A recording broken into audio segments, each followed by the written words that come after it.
Erling Haaland covered 9 kilometers against Brazil, 84% of that distance. Walking.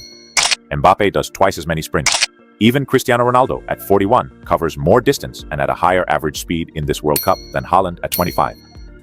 And yet, Haaland has more goals in this World Cup than Messi, Mbappe, and Cristiano Ronaldo combined in their respective debuts. 7 goals, 39% conversion rate, the highest in a World Cup since Gary Lineker in 1986. The question is, how someone who walks 84% of the match can be the most lethal striker in the world. But you have to understand what Haaland doesn't do.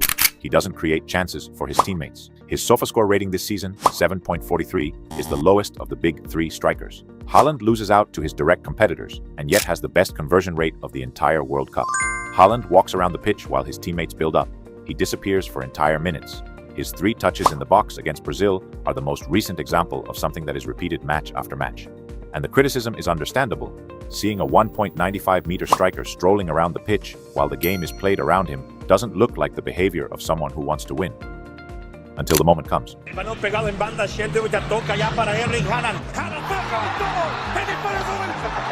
Against Brazil, in the round of 16, Haaland slowly entered the opponent's box as the play developed, walking without drawing attention, while the Brazilian defenders followed the ball. And then, in less than a second, he exploded toward the near post and scored. It was the same pattern that Haaland repeats match after match. Look, because his way of operating is fundamentally different from any other elite striker. Look, it's what the eye doesn't see in the goal highlights. Reading the space, identifying where the ball is going to arrive before anyone else knows.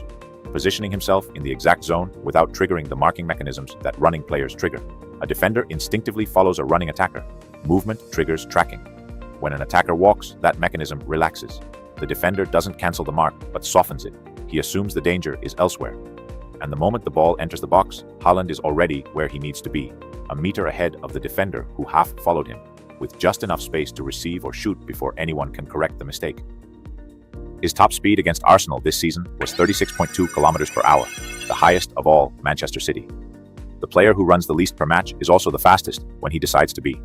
The effort he doesn't make for 85 minutes is concentrated in the 5 meters that really matter. It's the most efficient strategy that exists in modern football. Messi and Mbappe have 7 goals with more shots. Haaland matched them with the most efficient conversion rate of the 3. And the first goal against Brazil averaged 7.5 meters from the goal. He scored his tournament goals from an average distance of 7.5 meters. While other elite strikers generate shot volume from different areas, Haaland waits until he is so close that missing is almost impossible. It's the same pattern Haaland has shown since he arrived in the Premier League. In the Premier League, he has the best goals per 9 minutes ratio of any player who has scored more than 100 goals in the history of the competition. Above Shearer, above Van Nistelrooy, above Aguero. More goals per minute played than any striker in the history of the most competitive league in the world. And he does it, touching the ball less than all of them. Haaland doesn't walk in just any system. He walks in a system built around his movements. Guardiola at City and Solbakken in Norway designed the same principle from different angles. The system doesn't ask Haaland to build the play. It asks him to be available at the exact moment the ball is going to enter the box. At City, Rodri, Bernardo Silva and Doku build. In Norway, Odegaard builds. And in both systems, everyone else's work has a single ultimate goal: to find Haaland in the right position at the right time. Odegaard knows it better than anyone.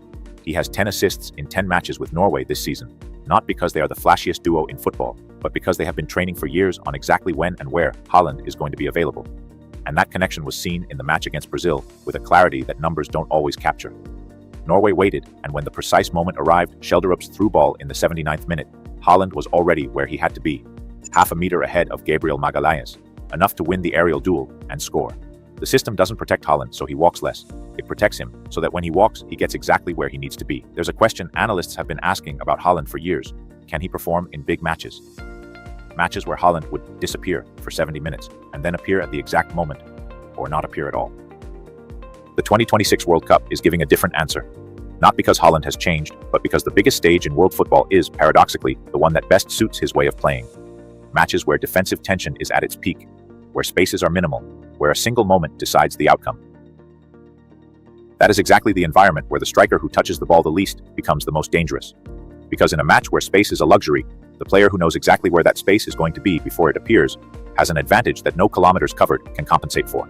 The next time you see Haaland strolling around the pitch while the game is played around him, that stroll has a very specific destination, and when he arrives, the opposing goalkeeper won't have time to react either.